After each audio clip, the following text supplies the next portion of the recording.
Hello, my friends. How are you today? My name is Carla McCall, and welcome to my YouTube channel, Your Purposeful Healthy Life. Today, we're going to talk about food is medicine too. Disclaimer.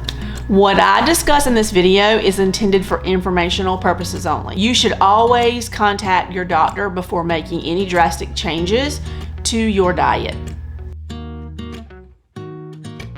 Turmeric is a very powerful anti-inflammatory and antioxidant food that contains curcumin, and Indians have used turmeric for many years for medicinal purposes, and they use it a lot in the foods they cook. So if you've ever had curry, then the curcumin or the turmeric is in there. It gives it that distinctive flavor and that almost like a mustard flavor, and it also gives it that very distinctive orange yellowish color.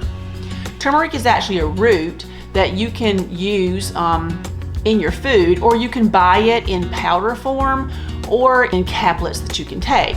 So even though it's a natural anti-inflammatory compound, think about the fact that in the short term, inflammation in your body maybe is not a bad thing, because it lets you know that there's something going on, and it lets your body know that there's something happening, that it should take care of it.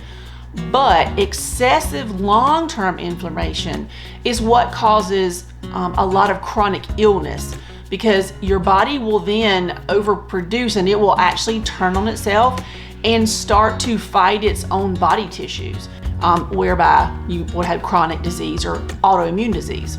Curcumin stimulates your body's own genes to fight foreign bodies, may decrease the causes or actually reverse some of the steps for heart disease. Studies have shown that curcumin can contribute to the death of cancer cells and reduce metastasis. Even though turmeric is a root that you can ingest, for me, I use it a lot in this powder form. This is organic ground turmeric, and I use this in foods that I cook. But you have to get a significant amount of it into your body, and for me, it's difficult to do that in the foods I eat or cooking because I am such a picky eater. So I do also take a turmeric extract that's organic in a capsule, and I take that every day. And my nutritional program has turmeric in some of its products, so I know that I get enough that way. Bone broth. Okay, so bone broth contains amino acids, arginine, glutamine, and cysteine. They all reduce inflammation, and they clear mucus buildup and open up the respiratory system. So if you've ever heard anyone say when you're sick you need some chicken soup, well, a lot of that comes from the broth that comes in the chicken soup, because it does those things for your body, opens up your airways, helps to flush the mucus out, and helps you get well. So adding the bone broth into your diet will continue to help you with those things. Bone broth also contains calcium for bone strength and magnesium, which is needed to help your body absorb the calcium. Bone broth helps with hydration and actually replaces electrolytes, so it can be used instead of some of the more popular, let's say, sports drinks that may have sugar, sodium, other things added into them. The bone broth will actually help with that, in addition to all of its other wonderful properties. Bone broth contains glutathione, which is critical for tissue repair and muscle building. Now, even though muscle recovery and repair takes a long time, having enough glutathione in your body will help speed the process up. Gut health plays a large part in your overall health, mind and body. So physical and mental. If you don't have good bacteria in your body, then anxiety sets in. Well, that anxiety can cause depression and obsessive compulsive disorder. The glycine that's found in bone broth helps with this. The abundance of amino acids help detoxify the body and get rid of extra hormones. The collagen helps the skin and connective tissues stay healthy, and the gelatin promotes the growth of probiotics in your digestive tract. Good probiotics and good bacteria in your gut is so important to your whole body, because so many other illnesses, aches and pains and chronic illnesses stem from poor gut health. So there's a lot of research on that and a lot of information that can be helpful with that. But bone broth is a good option for helping with your gut health and your probiotics. One more thing, do you wish every once in a while that somebody could help you with your sleep patterns, or there's something that you could ingest that would help you with your sleep patterns without having to take medication? Well, adding bone broth to your nighttime routine may help with this, because glycine relaxes the central nervous system, whereby providing you a better opportunity for a good night's sleep. And we all know how important sleep is to our overall health. So it's possible if you drink your bone broth at night, in addition to all the other wonderful things that it can do for your body, it can also help you get a good night's rest. Now, let's talk about vegan. I'm not vegan, so I can't really answer that, but I did some research on bone broth just to see. And here's what I found. There's vegan collagen and amino acid supplements that contain the most abundant amino acids of glycine, lysine, and proline. Some of these supplements also include herbs and plants that have extra collagen production. You can also increase your intake of certain plant-based foods that are high in these amino acids. Now, some examples are black beans, kidney beans, other legumes, pumpkin seeds, squash seeds, chia seeds, sunflower seeds, pistachios, peanuts, cashews. Soy is also an option, but I'm doing some more research on that because cancer patients, or what I'm studying as far as breast cancer patients, should avoid genetically modified soy products that contain xenoestrogens. So soy would not be an option that I would right now choose for me. As you know, I'm on a nutritional plan that I've been on for the last 2.5 years, which has really helped me to change my life and to change my diet. My nutritional company has collagen bone broth, so therefore I don't have to make my own or buy other supplements. So these are my bone broth options.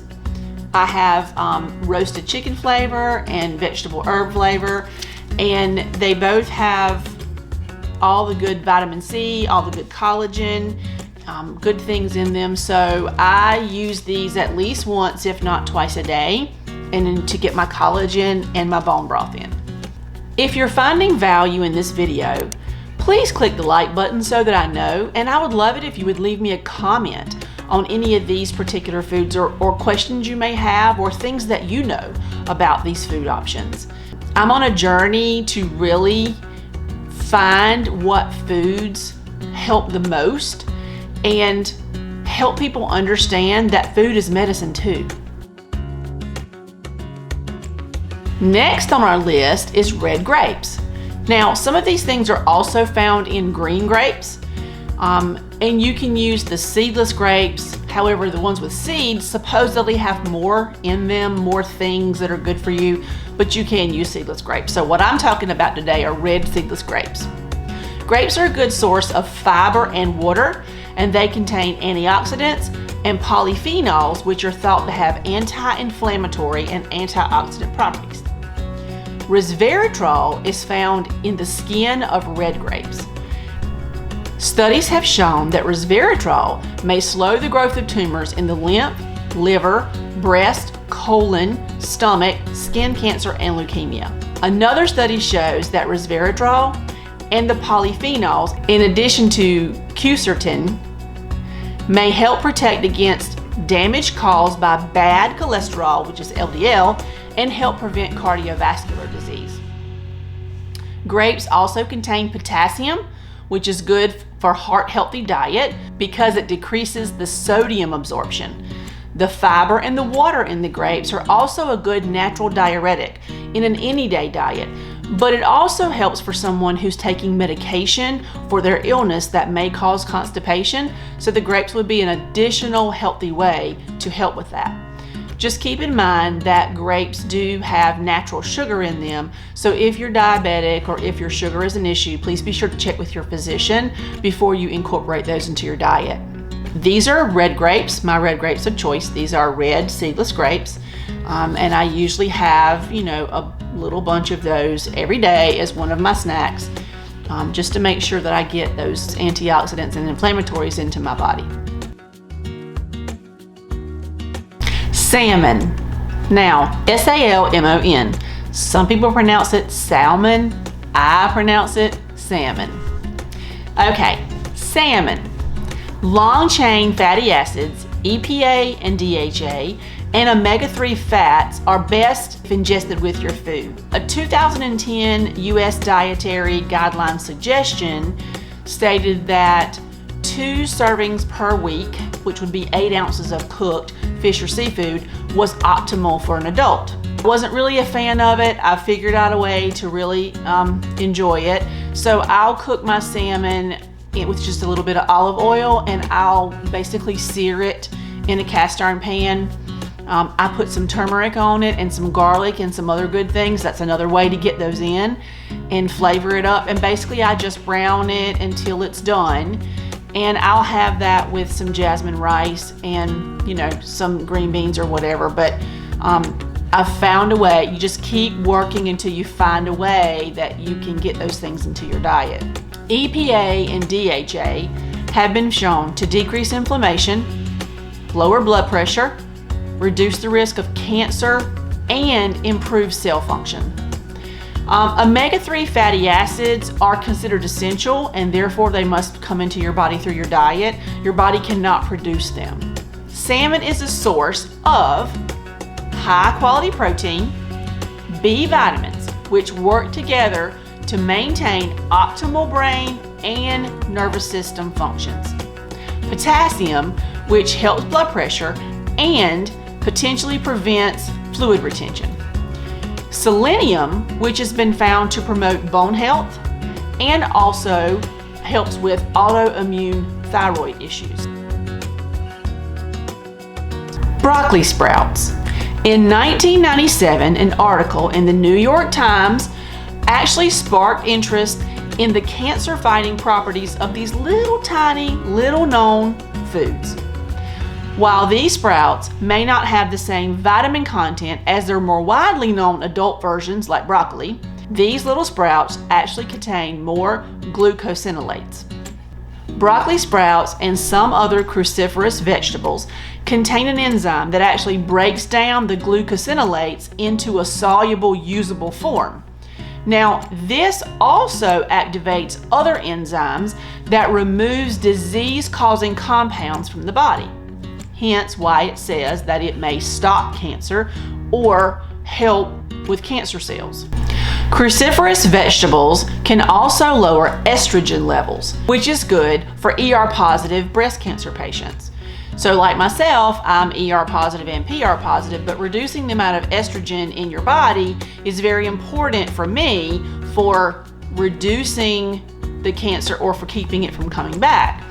So this cruciferous vegetables, which includes these broccoli sprouts, actually contain sulforaphane, which may block the body's inflammatory response and inhibit or kill cancer cells.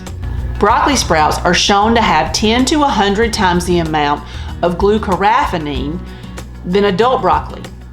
The age at the time of picking determines the amount that's found in the food. Also, consuming it raw is better than cooking it because you have an opportunity to get those nutrients in before they're cooked out. Broccoli sprouts have been shown to prevent and fight certain types of cancer like throat, lung, prostate, breast, bladder, colon, and skin. It also supports the respiratory system, the heart, and the bones, fights infection, detoxifies the body, and fights autoimmune disease. So these are broccoli sprouts. Now, some people can take these and eat them, which I can't. A lot of people put them right on their salad, and that works great for them, but I don't eat salad. I don't eat any cold vegetables. So, right after this, I will show you how I have found a way to actually get the sprouts and other things into my daily nutrition without having to actually eat them. A lot of these things are in the products that I have, but I want to make sure that I have excess and have as much as I possibly need to have. So I add things into my diet. But fortunately for me, my 2 shakes a day that I have already has a lot of these wonderful anti-inflammatory, antioxidant spices and foods and roots and things in them. So that's just a great plus for me. I know that these products have really helped me change my life in the past 2 years. And I truly believe in my heart that if it weren't for that, my situation with my breast cancer currently right now would have been a lot different. And I know that food is medicine, and health is not just about the absence of disease. So it's so important in your daily life to make sure that you eat good, nutritious food, that you don't just eat empty calories. If you're gonna eat something that has 200 calories, make sure that it's 200 calories that give your body what it needs so it can do for you what you need. Make sure those calories serve your body in a positive way, not just empty calories. If you're going to consume something that has some sugar content in it or sucralose or those other things, make sure that you're getting added extras when you eat those, and they're not just empty calories. Our bodies will serve us in such a positive manner if we give it what they need. You know, garbage in, garbage out. So try to make sure that you put good things in your body and use those to help your body to fight infections and fight diseases and fight illness. Because guys, without our health, we really don't have anything. And I truly believe that food is medicine too. And even a person like me that doesn't eat many vegetables and just cannot eat these things that really will add, you will find a way to get them into your diet. You will find a product that already has them included, or you'll find a way to consume them. And that's where I am right now. In my journey right now, I am researching and studying what I found to be the top 30 cancer-fighting foods, the best antioxidants, anti-inflammatories, good heart-healthy food, good for your cells, good for your body, all of these things, but especially antioxidant and anti-inflammatory. And it is my goal to share with you all everything that I learned in my journey, understanding that I'm not a medical professional. I am doing this for my health and to help you. If I'm going to make a promise that I consume 5 things a week that I normally wouldn't consume, then I want to make sure that I'm picking the 5 things that have the most in it that'll give me the most help for my health. I intend to share all 30 of those and what I've found out about them in an effort to try to help someone else. If you found any value in this video, again, I would really appreciate it if you would click the like button or leave me a comment. If you're not a subscriber, please click the subscribe button, because I would love to have you on my channel, and that way you won't miss any future videos that I put out. Thank you guys so much for joining me. I hope that this has been helpful. I hope that you have a wonderful day if you're on a journey yourself, if you're on a cancer fighting journey, if you're in the midst of some type of chronic illness or disease. Prayers and blessings to you, and I hope that your health continues to get better, and I hope that you find a way to use food as medicine. From me to you guys, until next time, have a great day, and as always, my friends, bless it forward. Bye.